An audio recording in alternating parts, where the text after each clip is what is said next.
One extremely popular tour is a boat ride out to Robben Island, just 8 miles off Cape Town's coast, where political prisoners were held during the rule of apartheid.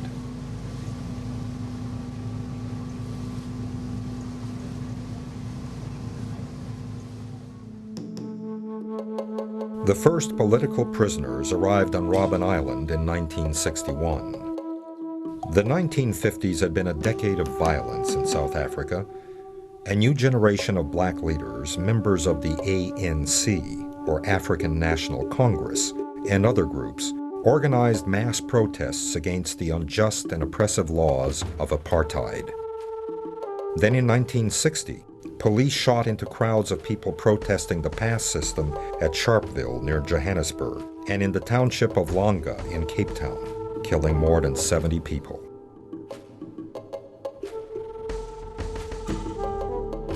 The government declared a state of emergency.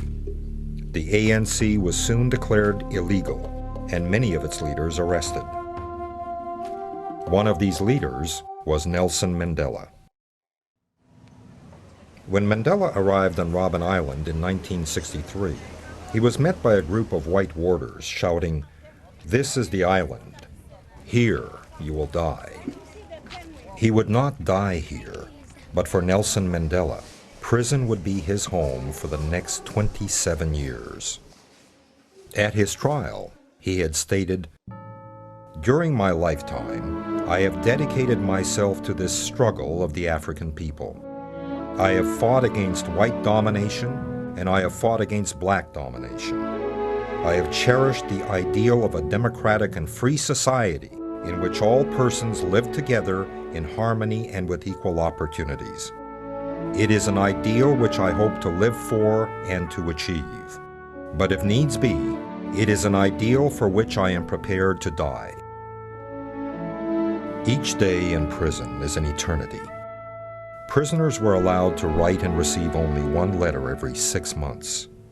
They could receive only one visitor every 6 months, for 30 minutes. Sometimes, as punishment, these privileges were revoked. For thousands of days, Mandela's daily routine was hours of back-breaking labor with picks and shovels in the lime quarry, hammering stones in intense heat and blinding white light. But somehow, through all of this, he remained true to his vision and his humanity. He wrote, "There were many dark moments when my faith in humanity was sorely tested, but I would not and could not give myself up to despair. That way lay defeat and death." Pressure from the international community, as well as the rising level of violence, forced the government to change. And in 1989, when F.W. de Klerk became the new president of the country, he repealed discriminatory laws and began releasing political prisoners.